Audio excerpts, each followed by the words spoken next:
میرے خلیل یہ تیری وفائیں. پھر جب میں نے تجھے حکم دیا کہ لخت جگر کے گلے پہ چھری چلا، تو نے ایک لمحے کو بھی تاخیر نہ کی، تعمیل حکم کے لیے آمادہ ہو گیا. قرآن کہتا ہے فَلَمَّا أَسْلَمَا وَتَلَّهُ لِلْجَبِينِ. لَمَّا أَسْلَمَا وَتَلَّهُ لِلْجَبِينِ.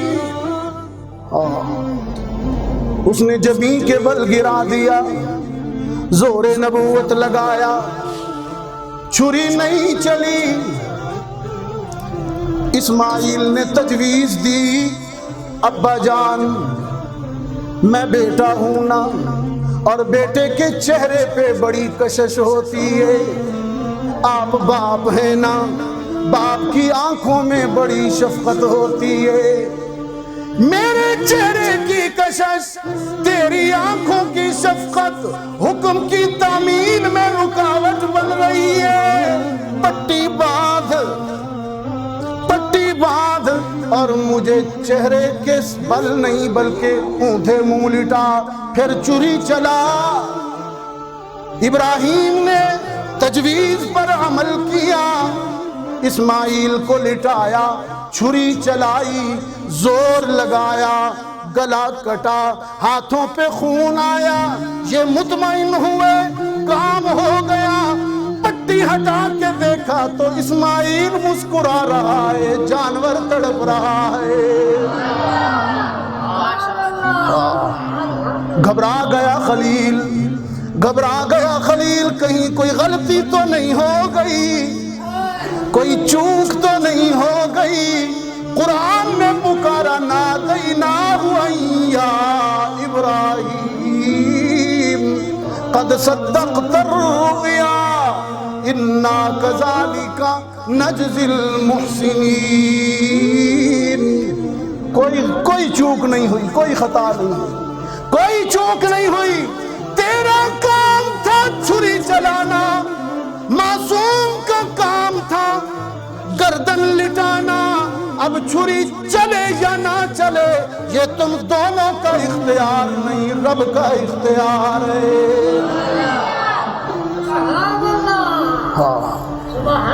بات وہاں لے جائیں جہاں سے شروع کی. رب العالمین نے فرمایا فَأَتَمَّهُنَّ.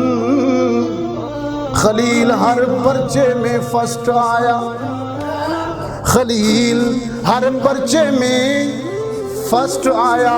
رب العالمین نے فرمایا انی جاعلک للناس اماما. ہاں، ایک اسماعیل کی گردن ہے، یہ اسماعیل کی گردن ہے.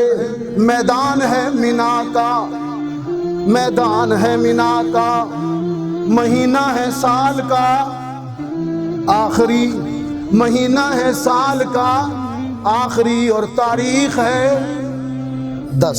جزاک اللہ. ایک یہ گردن ہے جو میدان مینا میں جھکی، سال کے آخری مہینے کی 10 تاریخ. اور ایک وہ گردن ہے جو میدان کربلا میں کٹی، سال کے پہلے مہینے کی 10 تاریخ. ایک وہ گردن، ایک یہ گردن، یہ نبی کے فرزند کی ہے، وہ نبی کے نواسے کی. میدان مینا میں اسماعیل کی گردن جھکی، ابراہیم نے کاٹنے کی کوشش کی. مینا میں جو گردن جھکی اسے کاٹنے کی کوشش کی، اور کربلا میں جو گردن کٹی اسے منافق نے جھکانے کی کوشش کی. مینا والی گردن اگر کٹ جاتی تو سلسلہ نبوت میں خلل آ جاتا، کربلا والی گردن اگر جھک جاتی تو حریت میں خلل آ جاتا. یہ گردن بھی عظیم، وہ گردن بھی عظیم. یہ گردن اسماعیل کی، یہ بھی قابل فخر، اور وہ گردن حسین کی، وہ بھی قابل فخر. کٹی ہوئی گردن جب اہل بیت کی خواتین کے پاس آئیں، راویوں نے جھوٹ کہا کہ بیویوں نے کٹی ہوئی لہو زدہ گردن دیکھ کر بین کیے، ماتم کیے. رب العزت کی قسم، دنیا کا ہر حادثہ ہو سکتا ہے لیکن محمد کے گھرانے کی خواتین کے بال دشمن کے سامنے نہیں کھل سکتے. یہ تو نبی کے گھرانے کی عورتیں ہیں جن کا سٹیٹس یہ ہے کہ قرآن کہتا ہے یا نساء النبی، یا نساء النبی لستن کاحد من النساء ان اتقیتن فلا تخضعن بالقول فیطمع الذی فی قلبہ مرض وقلن قولا معروفا وقرن فی بیوتکن ولا تبرجن تبرج الجاہلیت الاولی واقمن الصلاة وآتین الزکاة واطعن اللہ ورسولہ انما یرید اللہ لیذہب عنکم الرجس اہل البیت، انما یرید اللہ لیذہب عنکم الرجس اہل البیت ویطہرکم تطہیرا. اے نبی کے گھرانے کی عورتوں، فاطمہ الزہرا کی بیٹیوں، تم کوئی عام عورتیں تو نہیں ہو. لستن کاحد من النساء، تم عام عورتیں تو نہیں ہو، تم نبی کا خون ہو. تم نبی کا خون ہو، تم فاطمہ الزہرا کی بیٹیاں ہو. فاطمہ تو وہ ہے کہ جس نے اپنے مرض الوفات میں اپنے شوہر علی کو وصیت کی کہ علی میری چند وصیتیں ہیں، ان میں سے پہلی یہ ہے کہ جب میں مر جاؤں تو حسن و حسین کو بستر سے علیحدہ نہ کرنا. میرے حسن میرے حسین ماں کے شفقتوں سے تو محروم ہو جائیں گے، میرے حسنین والدہ کی محبت سے تو محروم ہو جائیں گے، لیکن علی تم باپ کی محبت سے محروم نہ کرنا. وہ تو نبی کے نواسے ہیں اور اتنے محبوب نواسے کہ میرے ابا نے محمد عربی نے اپنی ساری ازواج کو کہہ دیا تھا حسین کو نہ رلانا، حسین روتا ہے تو میں دکھی ہوتا ہوں، حسین روتا ہے تو میں دکھی ہوتا ہوں. آج فاطمہ بھی رحمت عالم کے انتقال کے 6 ماہ بعد علی کو وصیت کر رہی ہیں مرض الوفات میں. علی میری وفات کے بعد فاطمہ کو حسنین کو اپنے بستر سے جدا نہ کرنا، اور میری دوسری وصیت یہ ہے کہ مدینے میں میری موت کی خبر، مدینے میں میری موت کی خبر میری تدفین کے بعد دینا. مدینے میں میری موت کا اعلان، میری موت کی اطلاع تدفین کے بعد کرنا. سیدنا علی فرماتے ہیں اے بنت رسول، یہ حکم کیوں؟ تدفین کے بعد اعلان کیوں؟ سیدہ فاطمہ الزہرا فرماتی ہیں علی زندگی میں میرے دوپٹے پر کسی غیر محرم کی نظر نہیں پڑی، اب چاہتی ہوں مرنے کے بعد میرے کفن پر بھی غیر محرم کی نظر نہ پڑے. یا نساء النبی لستن کاحد من النساء، اے نبی کے گھرانے کی عورتوں، اے نبی کا خون، اے فاطمہ کی بیٹیوں۔ سیدنا علی فرماتے ہیں بنت رسول، زندگی میں تو پردہ ہوتا ہے، زندگی میں تو پردہ ہوتا ہے، موت کے بعد تو نہیں ہوتا کفن کا پردہ۔ یہ وصیت کیسی ہے؟ فاطمہ الزہرا فرماتی ہیں علی، لوگوں کی بیٹیوں کا پردہ نہیں ہوگا، میں تو محمد کی بیٹی ہوں۔ غلط کہا جس نے بھی کہا کہ میدان میں بیویوں نے سر پہ خاک ڈالی، جھوٹ کہا راوی نے، رب العزت کی قسم جھوٹ کہا راوی نے۔ یہ اہل بیت ہے، یہ نبی کا گھرانہ ہے۔ اچھڑی کے دوستو،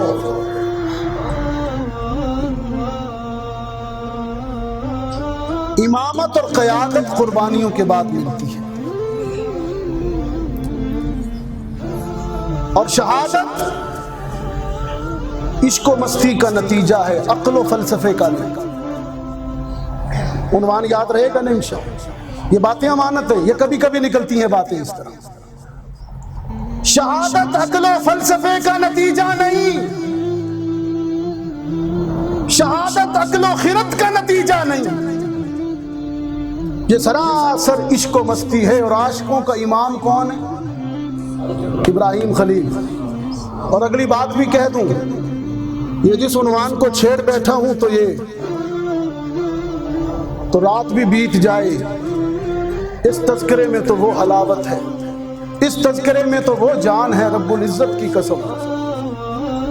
یہ کن کا تذکرہ چھیڑ بیٹھا ہوں؟ شہیدوں کا، جن کے متعلق اقبال کہتا ہے، یہ غازی یہ تیرے پر اسرار بندے، جنہیں تو نے بخشا ہے ذوق خدائی، دمیم کی ٹھوکر سے صحرا و دریا، سمٹ کر پہاڑ ان کی ہیبت سے رائی، دو عالم سے کرتی ہے بیگانہ دل کو۔ اس لیے کہا نا، اللہ کے رسول نے، حدیث ہے کہ جنت میں جب سارے جنتی چلے جائیں گے تو کوئی جنتی یہ نہیں کہے گا کہ میں واپس دنیا میں لوٹ جاؤں۔ مصائب کا گھر ہے، مصیبتیں ہیں، صرف ایک کرے گا قائد، اور وہ شہید ہے۔ یا اللہ مجھے پھر بھیج، رب العزت کی قسم، جان دیتے ہوئے تیری راہ میں جو لطف آیا وہ جنت میں بھی نہیں۔ اس لیے اقبال نے کہا، دو عالم سے کرتی ہے بیگانہ دل کو، اس عالم سے بھی اس عالم سے بھی، دو عالم سے کرتی ہے بیگانہ دل کو، عجب چیز ہے لذت آشنائی، شہادت ہے مطلوب و مقصود مومن، نہ مال غنیمت نہ کشور کشائی، دو عالم سے کرتی ہے بیگانہ دل کو، عجب چیز ہے لذت آشنائی۔ کوئی پوچھے نا مکہ کی اس بڑھیا کنیز سے، کوئی پوچھے نا کہ تجھ بڑھیا کو کیا ہو گیا، یہ جذبہ کس چیز نے تیرے اندر بھر دیا، مکہ کے دوراہے پر باندھ رکھا ہے کفر نے سمیہ کو، اور ابو جہل کہتا ہے بتا سمیہ جان بچائے گی یا ایمان، رحمت عالم کی یہ بوڑھی غلام کہتی ہے یہ تو ایک جان ہے، یہ تو ایک جان ہے، اگر خدا مجھے حشر تک زندگیاں دے تو میں ساری زندگیاں محمد پہ قربان کر دوں۔ کوئی پوچھے نا سمیہ سے کہ یہ جذبہ کس چیز نے تیرے اندر بھر دیا، دو عالم سے کرتی ہے بیگانہ دل کو، عجب چیز ہے لذت آشنائی۔ اور کوئی پوچھے نا عثمان سے، کوئی پوچھے نا عثمان سے کہ 40 دن ہو گئے آب و دانہ بند ہے، پانی بھی بند ہے، حالانکہ علی المرتضی عرض کرتے ہیں امیر المومنین یہ تھوڑے سے شر پسند ہیں یہودی گنڈے، آپ اجازت دیجئے ختم کر دیتے ہیں مل کو۔ عثمان ابن عفان کہتے ہیں نہیں علی بھائی، میں نہیں چاہتا کہ میری وجہ سے میرے محبوب کے شہر کی گلیاں خون آلود ہوں۔ جان تو دے دی عثمان نے لیکن محبوب کے شہر میں لہو کے قطرے نہ بہنے دیے۔ ہاں پھر پڑھ دیتا ہوں۔ دو عالم سے کرتی ہے بیگانہ دل کو، دو عالم سے کرتی ہے بیگانہ دل کو، عجب چیز ہے لذت آشنائی۔ کوئی پوچھے نہ سمیہ سے، کوئی پوچھے نہ عثمان سے، اور کوئی پوچھے نہ حسین سے، کوئی پوچھے نہ حسین سے۔ یہ 72 اصحاب اہل بیت کو لے کر کربلا میں کیوں آ گئے ہو؟